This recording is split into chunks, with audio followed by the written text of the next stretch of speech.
Hello there, good morning. This is my review of the Marvel What If, was it episode 5? So, what if Eric Killmonger rescued Tony Stark in Afghanistan? I think they purposely put this episode after 9/11 because Afghanistan, and it deals about war, some acts of terrorism, yeah.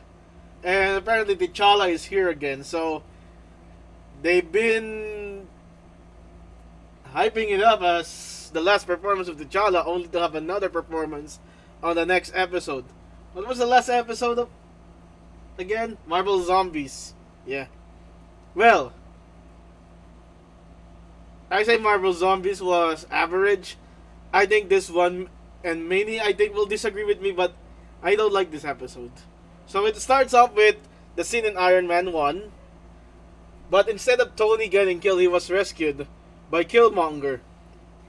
And because of that, Killmonger exposed Jeff Bridges, Obadiah Stane. I don't know if Jeff Bridges came back to reprise his role, but Christina Everhart reprised her role.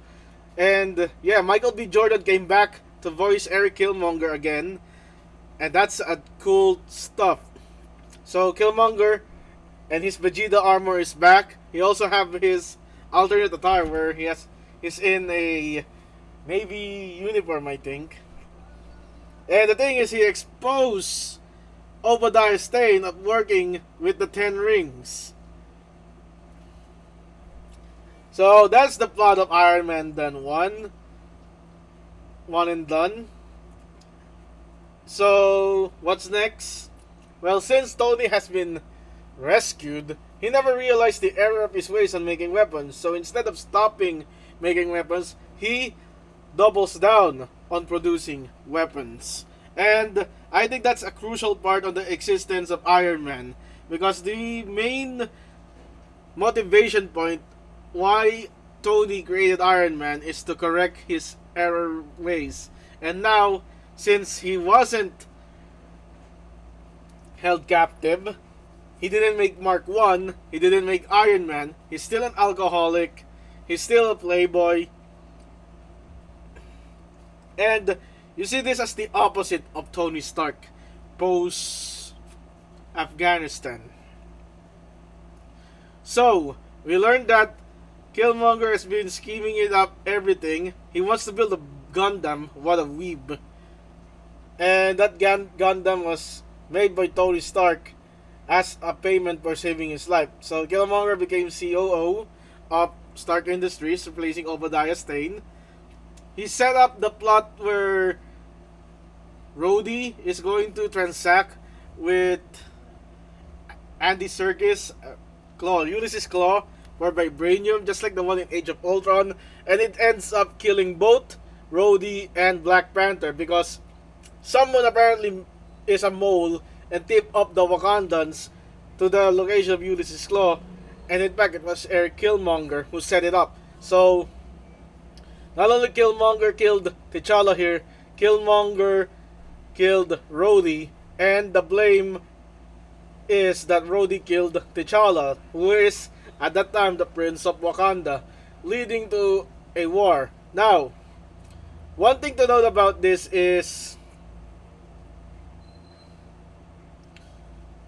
this is not the Wakanda that we've known in Infinity War, where it is in this timeline still an isolated nation. So the US is attempting to go to war on a supposedly poverty-stricken country.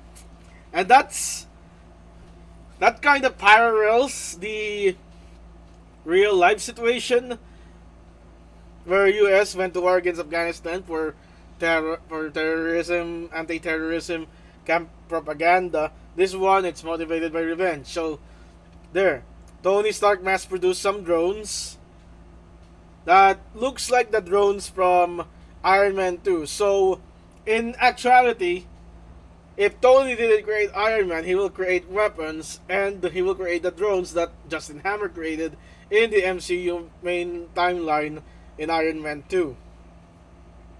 So in this situation, Killmonger scripted the war. He then turned on Ulysses Claw, and we got that scene where he brought Ulysses Claw's dead body to Wakanda, but instead of presenting himself to Angela Bassett, he presented himself to King T'Chaka. Which is weird because T'Chaka killed his dad. T'Chaka killed Eric Killmonger's dad. And that's like scrub away. So T'Chaka was fine with accepting Killmonger for some reason. And Killmonger was, I don't know, chill with T'Chaka.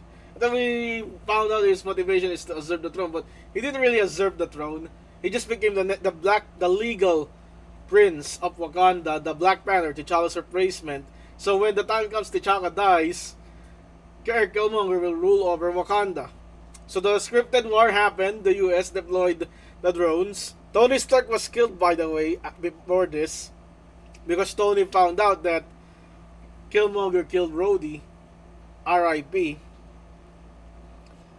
The Wakandans versus the drones, and it all comes to the realization that Killmonger played the role as Palpatine. He scripted a war between a nation like the Jedi against the Americans who are using faceless drone army, just like the Separatists in Star Wars. So it's basically the prequel trilogy recreated in the MCU, and I'm not a fan of the prequel trilogy. I'm a fan of the prequel trilogy in terms of memes, but in terms of storytelling, I'm not a fan of the prequel trilogy.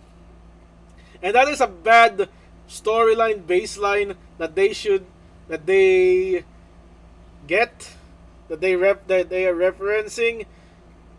I don't know. I'm just not into this episode. And the fact is that Killmonger, this evil guy, will be part of the Guardian of the Multiverse. So he'll be the Nebula of the group. So that's it. In the end, Shuri and Pepper found out about it. They will plot an uprising against Killmonger, Prince of Wakanda, in due time, whenever it will happen. I'm sorry, not a fan. I give it 5 out of 10.